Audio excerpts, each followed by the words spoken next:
Good afternoon, good morning, good evening, wherever you are in the world.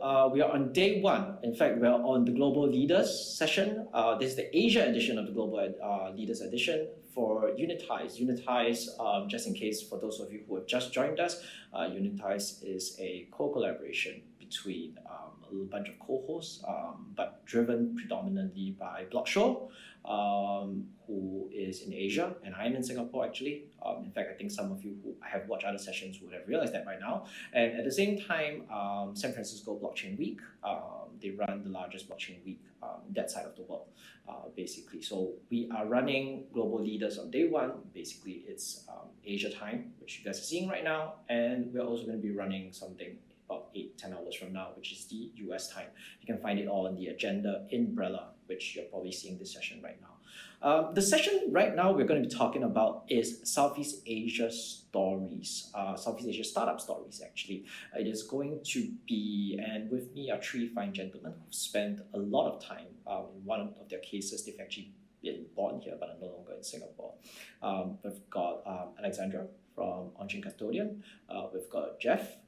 He's from Zenpool, and we have Kai, or Xue Kai, who's from Toko Crypto, right?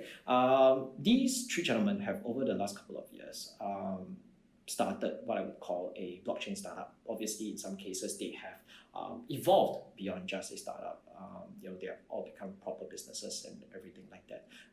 Obviously, a lot of what they do is also very much in the startup culture. There's been a lot of curiosity, if I can say so, about what exactly it takes to enter this market. It also is a lot can be said about the challenges or the differences in this market. One of the things people don't realize is that Southeast Asia is always clustered as a region. People don't understand it's 13 different countries, 13 different languages, God knows how many different cultures and everything. And Kai can tell you there's probably literally 500 ways of speaking Bahasa Indonesia, for example, literally, right? And it's just very, very different. And I think we need to kind of address that as well. But before that, I would like to go a little bit more in depth, and I'll hand over the time to my panelists as well. And very quickly, Alex, tell us a little bit about On-Chain Custodian and what you guys been up to, very quickly. So sure, I'm Alex, CEO of On-Chain Custodian. So On-Chain Custodian is a digital asset custody and open finance service provider out of Singapore. So for the last 18 months, a bit more than 18 months, we've been building a custody platform that does not only give a single window access to the assets for our customers, but also to financial services. So they can, for example, lend their assets out, they can buy and sell, they can invest their crypto into investment products that partners of us are offering. So in other words, we're helping them through a single window access, get in touch with crypto, buy crypto, and invest those crypto. Jeff? All right, so hi guys, I'm Jeff from Zenpool, and we are an automated peer-to-peer marketplace. So what I mean by peer-to-peer marketplace, that's automated. At the core of our technology, we essentially build software that allows individuals to automate functions in their local bank accounts or their local payment methods. So let's say you are an individual or a business in any region. You can essentially plug an excess bank account into our software, put some liquidity on that bank account, and now that bank account is going to be used to on and off board people from and into on and off from crypto to local currency. And in return, you get yield from this. So the reason for doing this is because this gives you the ability to help someone else to on and off board in a non-custodial manner that is also instant. So far, there are about 200 or so individuals and businesses across the regions that are doing this. And we're hoping, of course, to keep expanding our infrastructure to be able to expand this method of doing automated peer-to-peer to the rest of the world as well. Thank you. Kai, go ahead. Okay. Hi guys. Hi wherever you are. This is Kai from Toko Crypto, currently in Jakarta, Indonesia. first and foremost, thanks Gabriel for having us on this show. Now, Toko Crypto is a fiat to crypto exchange that's based in Jakarta, Indonesia. Our headquarters is in Jakarta. We were established in late 2017 and have been the first fiat to crypto exchange that's regulated by the Commodities and Derivatives Regulators in Indonesia. Since then, we have also been invested by Binance and have since started to expand and grow largely throughout Indonesia. Thank you. All right. I'm just going to jump in very quickly, and Alex, I'll come to you right after this. Kai, when you say expand throughout Indonesia, right? You're talking about God knows how many islands and everything. What exactly? It's like, okay, look. Whenever anybody says expand through Indonesia, expand through Singapore is very easy, right? Singapore, you want to expand through Singapore is, I don't know, you start at Bishan, you end in Jurong or something like that. So everything's 30 minutes away. When you say expand through Indonesia, can you elaborate a little bit about that? Are you targeting the top 5 key cities? Right. Yeah, Gabriel, as you mentioned, Indonesia is a very, very large country, and it's one of the world's most populous countries in the world, with close to 273 million people. From a recent study that we have did, we come out to be that there is about close to 2 million people in Indonesia that are inside crypto communities, and this is in stark contrast to the total number of population in Singapore, which is about 5 million plus people. So there is a very large number of people in Indonesia, and there is a large number of people that are interested in cryptocurrencies in Indonesia.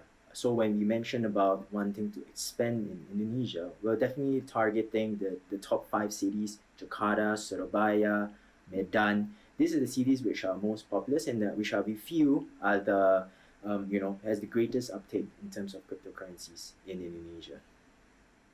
All right, got it. Interesting. All right, Alex, very quickly. So after everything that Kai has said and after everybody's introductions, right? How things going on your end?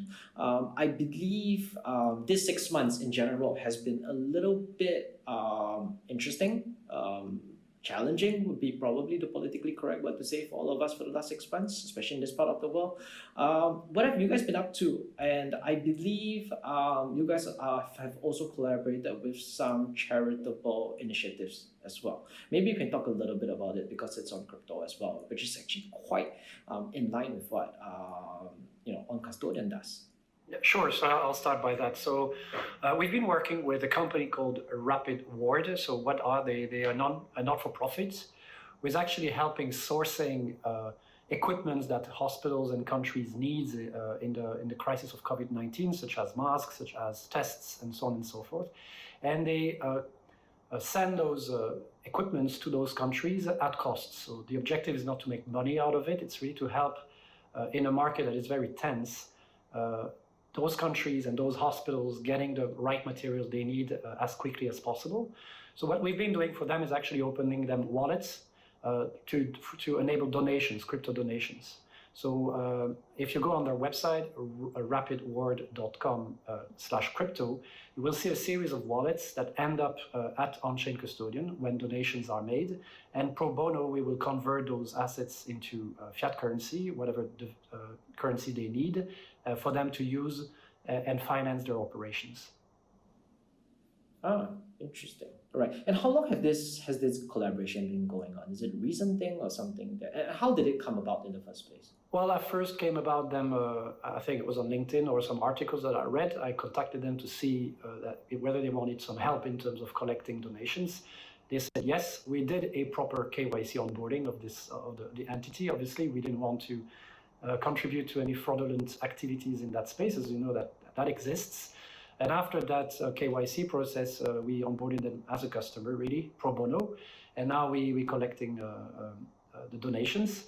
Very transparent, obviously, because it's all on blockchain and can be verified by going on a blockchain observer or scanner.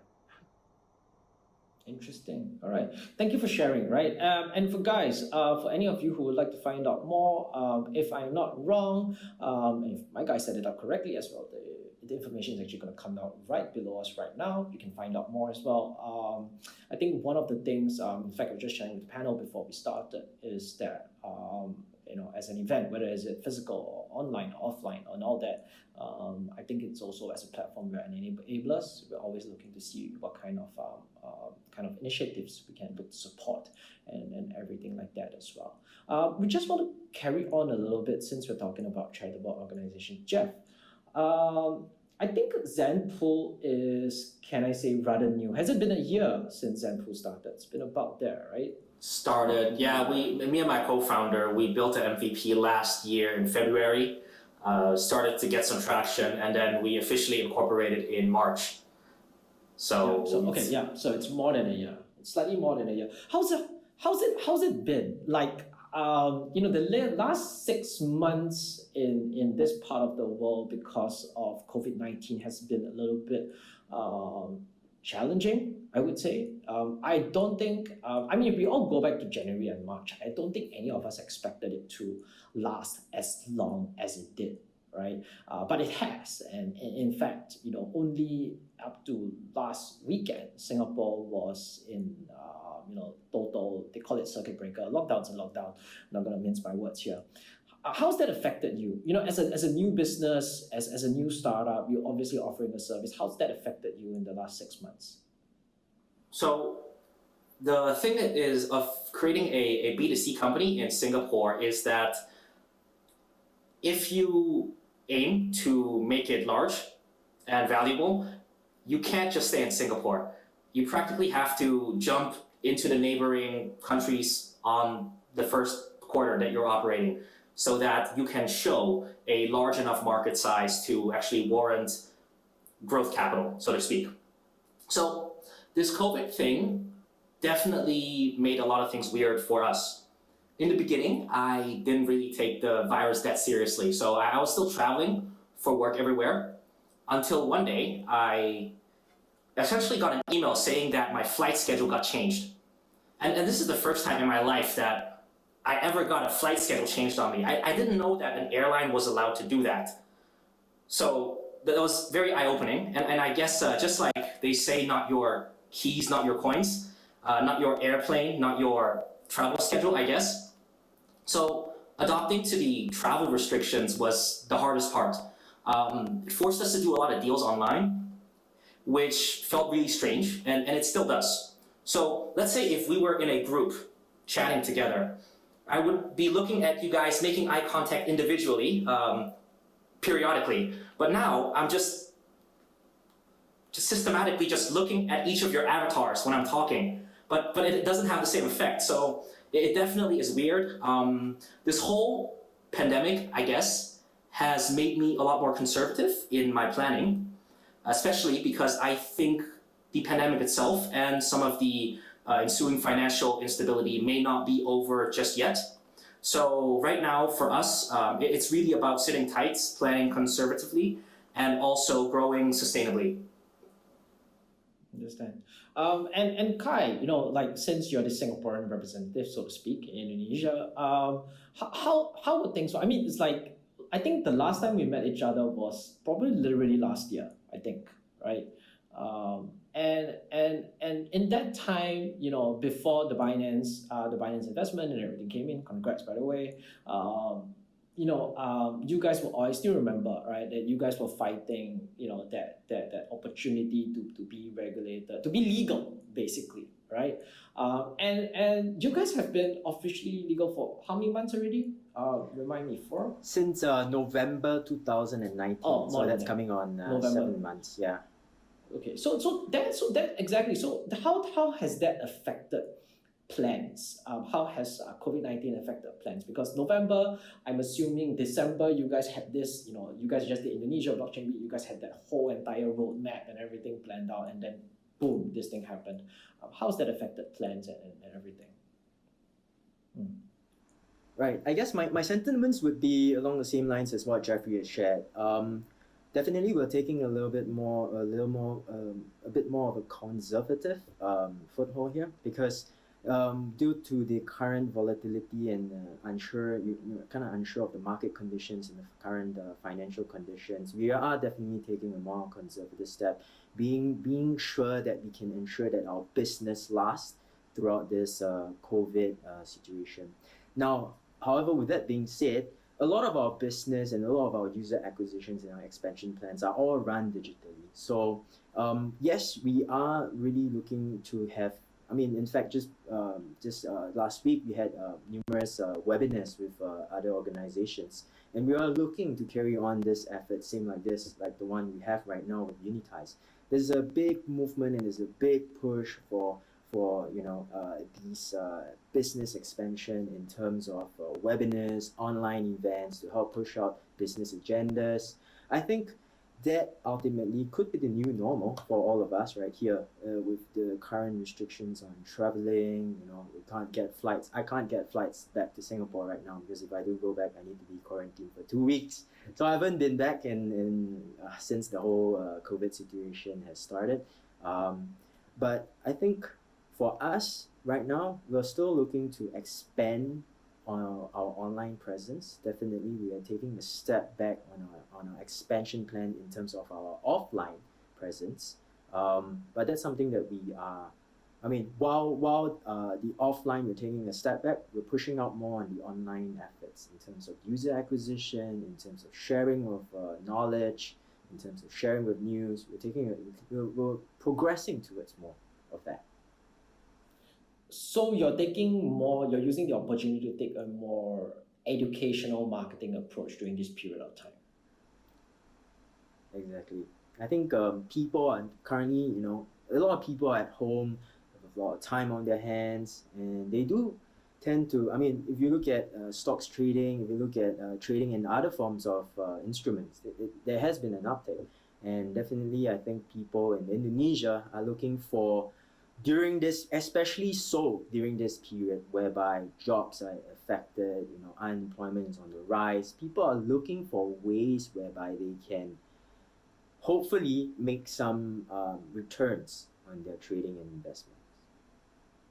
Got it. So Alex, question for you. I think you're a little bit different from what Kai and Jeff is doing. I think to a certain extent, they're obviously very B2C. How has this affected plans for you for the next 6 months? Are you doing the same things that Kai mentioned? Like more the educational stuff and everything. Like how, I think we've spent a good 8 minutes or so talking about how the last 6 months has affected everybody and everything. But I'd like to hear from you. What's the plan for the rest of the year? Not just in Singapore, but maybe for the region as well. Sure. So on our side, we had to also deal with operations, obviously, as we have an enterprise-grade operational and technological environment that we need to maintain, even if we can't work from the office. So that was the first challenge that we overcome and successfully. And I guess that's the advantage of blockchain companies or startup companies, that working remotely is not really a challenge. It's just the usual way of working. So that was easy. And for the future, I guess what we've been doing to keep being visible, that's really the purpose really for the next 6 months as a B2B business, has been to organize webinars, to organize interviews, to be as much present as possible on those platforms like you offering us today, to be able to pass the message that we have upgraded our platform, that we now offer open finance services, that we have a new partner. So being visible and being informative vis-a-vis our potential customers has been and it will be the priority for the next 6 months. I guess the chance we had was that we had a good pipeline of customers, or prospects rather, to use when the crisis started, in the sense that we had about 80 to 100 people that we had already, and companies that we had already reached out to before. And during that crisis, people were reachable, actually. They were not like traveling around like you were explaining earlier on. They were stuck at home. So finding decision makers was easier. And we did sign quite a few very interesting contracts during that period, actually. But what, in terms of the next 6 months, our challenge in our case will be to continue prospecting despite the fact that we can't meet people, so being visible online, and at the same time, as we are going through investment rounds at this stage, trying to find investments in a very difficult economical situation. Not that we need that investment soon, but we want to make sure that we will be able to get that funding to exponentially grow our business as we have planned. Okay, all right. I think I'm going to ask a very direct question, and Jeff's been quiet for like 5 minutes, so I'm going to be the first one, and I'm going to ask the rest of you two gentlemen as well. For context, whenever anybody listens to one of these panels and everything, it's actually a question everybody thinks, but somehow rather nobody asks, or they never get a straight answer. So I'm just going to ask it anyway and see whether I get a politically or a direct answer from you guys. How much money do you guys make? Like as from a business perspective, Jeff, like is that even something that you guys, I mean, just give me a range or something. Like, I mean, like people are listening to us, they want to be like, why should I listen to these three guys, right? So it's like, you've got to give them some context. Like how are you guys doing, like volume wise and everything? Sure. In terms of just excess capital that we're accumulating, so we earn all our fees in crypto, Tethers or BTC. We're making a good few Bitcoin a month at the moment. So that's where we're at the moment, if you really need to know. As for how much it is in fiat, I'm not too sure. How many users do you guys have right now? Zenpool, transacting customers over 30K across the 8 regions or so. Okay, so it's like Hong Kong all the way down to Singapore. Correct, yeah, correct, yeah. If I see, yeah. And Kai, how about you guys? Like, I'll be okay for Kai. I'll be a little bit more specific, right? Did that Binance investment, like when you look at your user acquisition graph, did it like go up or it just like stayed the same? I would definitely say that it kind of shot up through the moon after the whole Binance investment came in. Definitely, this has put confidence in Toko Crypto in Indonesia, and not only that. During this whole COVID period, we also managed to switch our technology from previously we were on Toko Crypto 1.0 and we managed to switch it into Toko Crypto 2.0, which is now powered by Binance Cloud.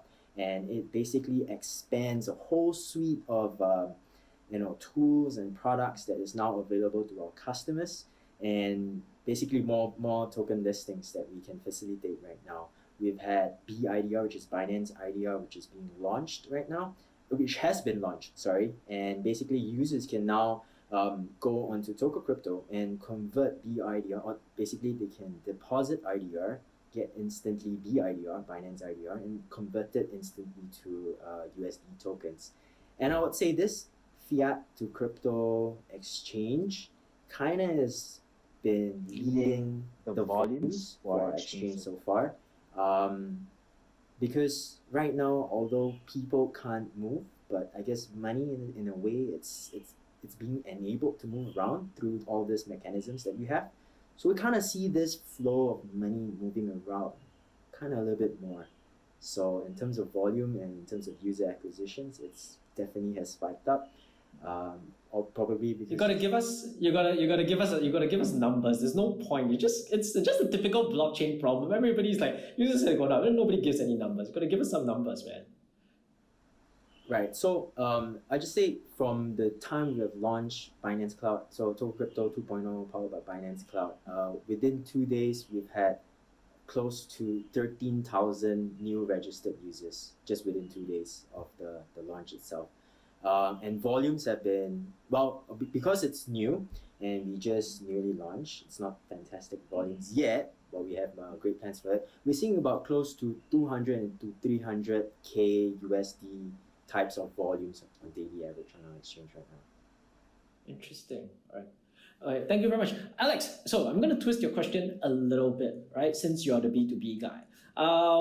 Everything that's been happening in the US, and you hear people like your Anthony Pomplianos and all this, they are like, yeah, don't put money in banks, put your money somewhere else, in custody, put it in exchanges, put it in crypto and everything like that, right? Oh, the US is printing too much money. I think we've gotten a lot of that. So question for you, has there been an increase in that kind of volume from your side?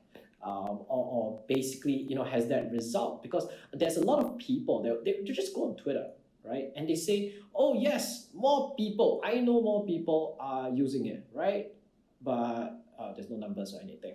What do you see? So we don't see increase in volumes right now. We see increase in interests. So we've been talking to family offices, for example, that we had tried to reach out to before and were not interested, and now they are interested. They do see that central banks keeps printing money forever and ever and ever again, and they are worried about the value of the cash that they have in the bank. And they're looking at ways of diversifying their investments through alternative investments, as they call them, through crypto. So that's definitely a change. What we do see as well is banks contacting us to see how can we potentially work together to offer that to our own customers. Private bank, licensed trustees, for example. And that's an interesting move. Wait, we're in Singapore. When you say banks, I know you're not going to say the name of the banks. I'm not going to be able to say the names. But it's... Okay, local, it's local banks. One local bank, one international bank, one Swiss private bank, and trustees as well. So that's an interesting development, because yes, we were talking to these guys before, and they were interested more as an education tool, to be honest, knowing and understanding how it works. Now they're interested to do something, or at least to explore doing something. That's what we will be doing in the next 3 months, is really exploring with them how we can help them as a sub-custodian, for example, supporting their own customers that they keep fronting, while having the know-how, the technology, and the operational environment that we've built at the back. And I guess it's also, just very quickly, so I also guess it's also because of MES's initiative. I think the narrative has changed a little bit. I mean, for anybody watching who's not from Singapore, it's very easy. MES is the Monetary Authority of Singapore.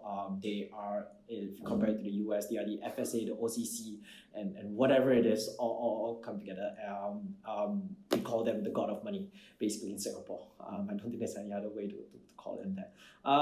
And so that's been interesting, so key interest. So will we see anything? So Alex, just to wrap up that point. So are we going to see you working with a local bank in the next maybe, I don't know, couple of months, 3 months, maybe? Like what's the end result? What's the potential end result of such conversations you're hoping? To be honest, banks are too slow to do that in 2 months. So if it's a 6-month story for sure, at the minimum. But what you will see, and we will be able to announce very soon, is we've been able to capture as customers entities that are looking to get a Payment Service Act license or have a Payment Service Act license and wants to use a custodian for the third-party safekeeping of the digital payment tokens, as MES call them, that they manage for their own customers. So that we will be able to announce probably in July. It's going to be an interesting news. Interesting. All right. Yeah. Thank you very much, Jeff. So we have kind of deviated into one of my points I've written down. Everybody talks about blockchain adoption, especially in this part of the world. Everybody talks about blockchain, it's important. And I think it's become a little bit of a bad word to talk about crypto adoption. A lot of us in the industry still feel the shadow or the judgment we get, especially a lot of people are still, it's 2017 ICO craze and all that kind of things that happen, still very fresh in our heads and everything. And nobody really talks about crypto adoption. But as a guy that's your B2C example, how do you see crypto adoption in the region? How do you see it evolving? Specifically, let's say compared to literally a year ago compared to now.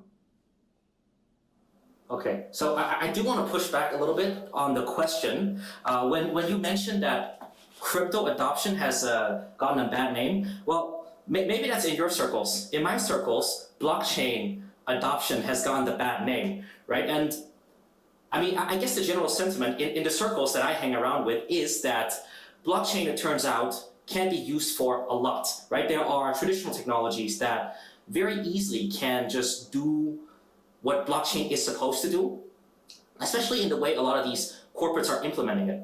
Take one example. Let's look at AWS, right? they ain't using blockchain themselves, but they will sell you a blockchain solution for your company. But they themselves, as a tech giant, they're not using it in any of their infrastructure. They're just building something on the AWS market that they sell you, right? That sell the people that go after that blockchain thing. Now, Zenpool happens to be a company that does crypto but not blockchain. So we run completely on AWS, primarily because it's fast, it's efficient, and it's useful. Now, your specific question about the adoption in the ecosystem, or crypto adoption in the region. I think when it comes to Southeast Asia, cryptocurrency will continue to see very rapid adoption. Reason for this is because institutional trust tends to be very low in a lot of these regions. For cultural and historical reasons, people prefer cash over leaving their money with an institution, which means that they do see the value of a bearer asset. And to me, and to a lot of people in this industry, crypto is the king of all bearer assets. It's the easiest and cheapest to transport, and it's the most difficult to seize. So I do want to clarify that I said crypto adoption, and to be specific, I personally believe it will be stablecoin adoption, mainly USD-pegged stablecoins like Tether, that take a lot of the use cases, so to speak. No doubt, Bitcoin and Ethereum will definitely also see adoption in terms of speculative value, but USD stablecoins, I believe, will take the bulk of the commerce value. Now, that's it for me. Hi, you had something, Alex, go And ahead. I was going to add, and financial value as well. So when you look at what you can get as lending, well, interests for lending USDT, for example, to Celsius Network, which is our partner, you get 8% or 9% in some cases. If you lend it to market makers, you can go up to 12% on a yearly basis. So this is something that the real US dollar is not giving anymore from any banks in the world. So we do see corporates, for example, and we're actually helping corporates moving US dollar into USDT and then getting those interests from lending platform like Celsius Network or Bubble Finance, because they finally get something for the money they have instead of their money sitting at the bank and not being able to earn it or to yield anything. So I agree with you. I mean, stablecoins, at least for now, is definitely the killer app for finance as well as transacting. Is this the same in Indonesia, Kai, or things slightly different? Right. Is it the same in? Okay. Okay. Yeah, I think I would have to agree with both Jeffrey and Alex on this. One thing to note is that BEI recently came in to reduce the interest rates for rupiah recently. So they reduced the interest rates in Indonesia for the rupiah dollar. So I would agree with Alex and I would agree with Jeffrey, and we do have data to show that lately there has been interests, especially so from family offices, from institutions, from individuals with money whereby it just sits in the bank and they do not know what to do with it. Typically, the interest that you're getting for rupiah sitting in the bank is about 5 to 6%. Now, and not only that, you have to take on the risk of IDR. The IDR has been devaluating against the dollar, yes, exactly, for the past couple of years. You have to take on that risk. So yes, we do see this flow of capital from IDR into USDT or BUSD, and we have seen a lot of interests and a lot of uptake of this savings plan or savings or lending plan for BUSD, for USDT. And yeah, I think definitely as an instrument, as for in terms of financial gains, it's definitely something that has been picking up in Indonesia, and I think it's definitely something that Indonesians are looking towards to starting to explore more on, and definitely will be seeing more and more uptake. Okay, interesting. Right. I think we've got time for just a couple more questions. I'm just going to ask one. It wasn't part of my plan to ask this question, but I was just talking to some friends, non-crypto friends actually, about it yesterday night. So I'm just going to ask all of you. I'm going to ask Alex, because you're the ex-Swift guy, right? just for this part of the world, maybe for Singapore. So it's a comment one of my friends made, and just to clarify, his family office, right? Sorry. Wait, Yes? you cut completely, so you have to start again your question. We can't hear you. Oh, okay. So what I wanted to ask was that it's a comment made by some family office friends, personal friends of mine, yesterday night, and I found it very interesting to ask all of you. And maybe I'm taking it out of context. Will crypto adoption skyrocket in this part of the world, right? If the price cuts by half tomorrow? You mean if Bitcoin, for example, lose 50%? If Bitcoin becomes 5,000? I know what I will do is buy more for sure, because I know it's going to go back to 10 or 15 in the medium run. Whether people will think like me, I don't know. It's really depending on how comfortable you are with this instrument, if you want to call it this way, at this stage, and certainly also how much you have to invest. I always tell my friends that obviously you shouldn't invest all your life savings into cryptocurrencies or digital assets like you wouldn't invest all your savings in anything. You have to diversify by definition. And what I like about digital assets is that progressively it will allow investors or people, or even with a little bit of savings, to be able to diversify their savings. Let me explain. One of our coins that we support is called Cash, and it's a gold-backed token. So it allows you to buy 1 gram of gold in a tokenized form. That's something you can't really do if you are someone in a village with a little savings. Yes, you can go and buy some real gold, but then you have to hide it somewhere. And I think digital assets and tokenization will help not only to invest in cryptocurrencies, but also in underlying assets in an easier way and in a fragmented way, opening up more opportunity for savings and diversification of savings. And that's what I'm telling my friends all the time. Jeff, you look like you had something to say. Is the question still if Bitcoin drops by half, or? I guess everything. Yeah. The question is still if Bitcoin drops by half. Because, okay, just to give you some context, right? This is the exact comment. So these bunch of friends I was talking to yesterday, that's what they literally said. If Bitcoin drops to 5K, like, I'm buying shitloads.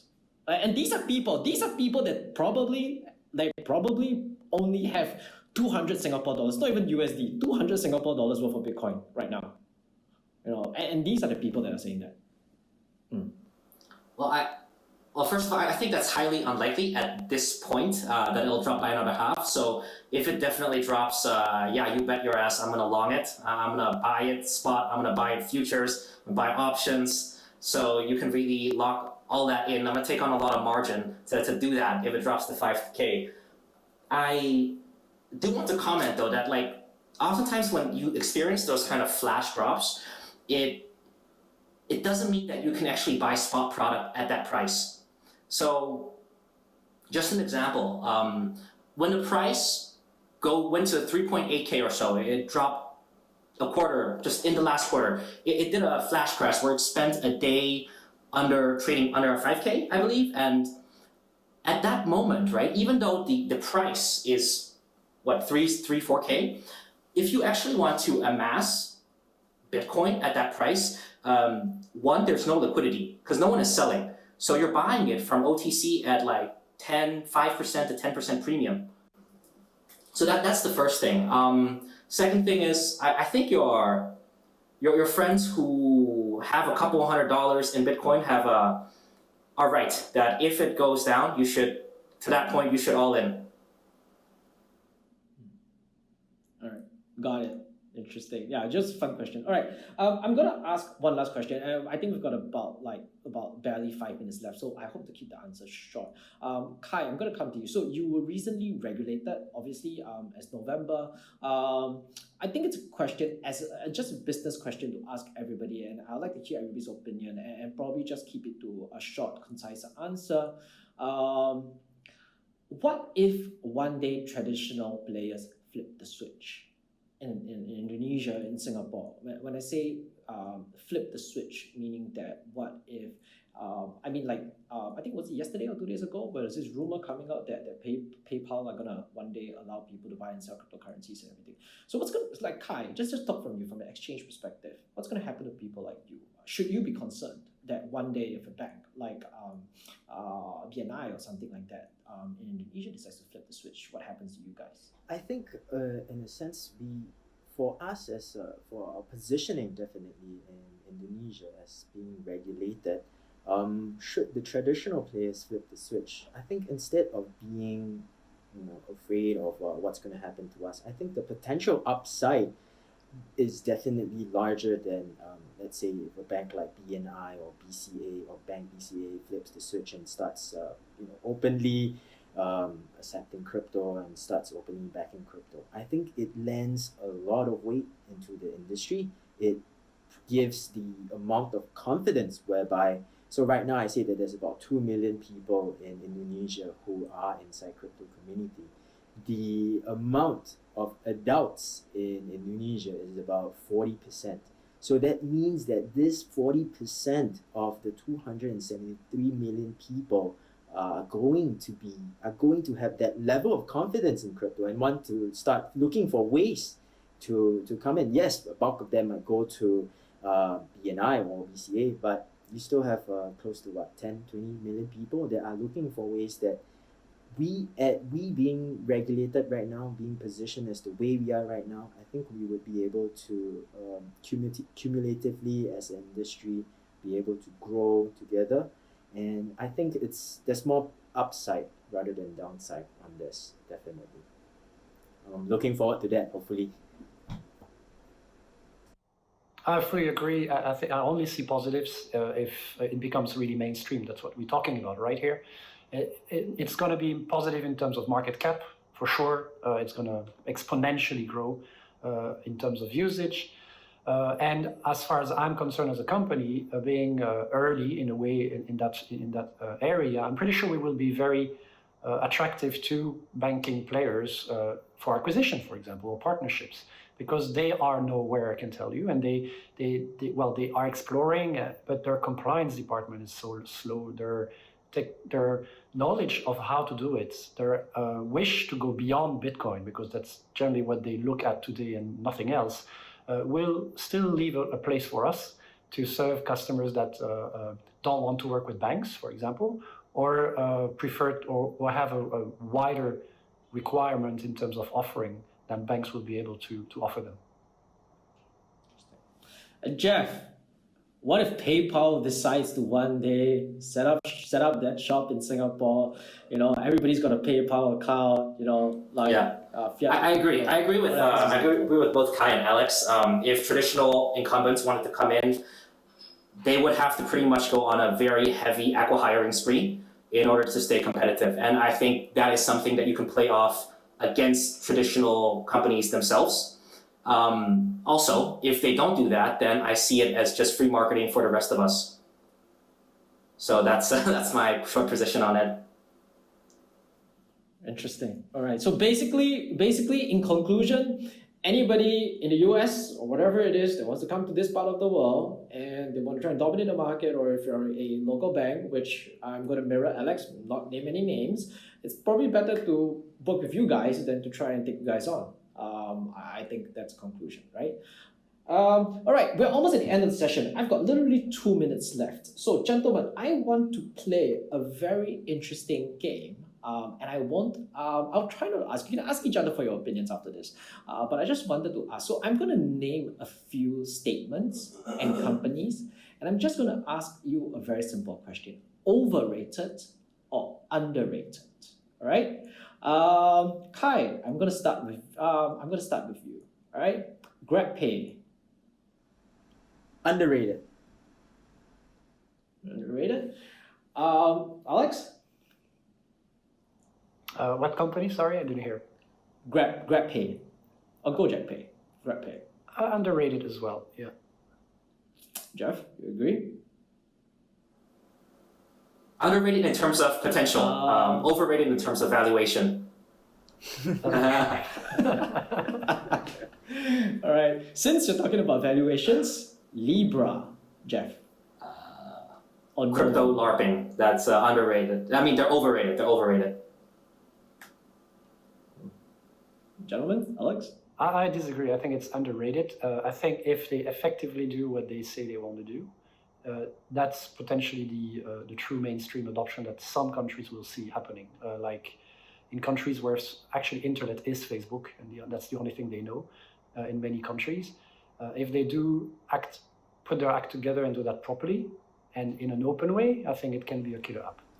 Fully agree. I fully agree with Alex. In Indonesia, the percentage of penetration of Facebook/Instagram is tremendous. And if they do the things that they promise that they are able to do, I think the value and the value proposition that they bring to the table is so huge. Okay. Just a couple more very quickly. Online conferences. Jeff again? Overrated. I don't like them. I prefer to be face to face with people. I don't disagree actually with you, Alex. Overrated as well. I'm desperately looking to have a drink with you guys instead of seeing you on the screen. I do. Yeah, I do agree. Alex, when we're almost out of phase 2 into phase 3, we should actually look for Jeff and find his crypto adoption friends and have a little chat with them. Absolutely. I think that would probably be interesting. Yeah. Definitely overrated. Same thing. I'm looking to try to head back to Singapore real soon, man. Yeah, man. But what if Indonesia blockchain week for end of the year? What if it needs to be online? Would you say? Yeah, definitely. Well, the plan that we have right now for Indonesian Blockchain Week is definitely looking to host it online. I think given the current circumstances and scenario, it's not feasible to have a physical presence event. Like same like they're gonna not allow in the general elections in Singapore. It's gonna be all done. The rallies are all gonna be done online as well. So if the Singapore government says online, I think we should follow lah. Yeah, just so says the Singaporean Indonesia. All right, okay. That's a okay, gentlemen. Sorry, that's a stark. Sorry, that's a stark contrast of what's happening in Indonesia right now. It's everyone's coming out. The malls are packed. The roads are packed. I don't know it's gonna be interesting to see what happens in Indonesia in the next couple of months. Yeah, in terms of because everyone's coming out. Yeah. Well, yeah, I guess in conclusion, I think all of us has to continue to be safe. Social distancing and all that kind of things. We're not out of it yet. It's good to hear that everybody is kind of still doing well. Hopefully, when we have this conversation again 6 months' time from now, we've got even better news. Maybe this time around, Alex can also share the name of the bank or banks he's talking to by then. That'll be interesting. I guess, gentlemen, thank you for your time. We've come to the end of it. And I really appreciate everything. And to everybody else, thank you for your time. And the next session will also start shortly. Thank you, everyone. Goodbye.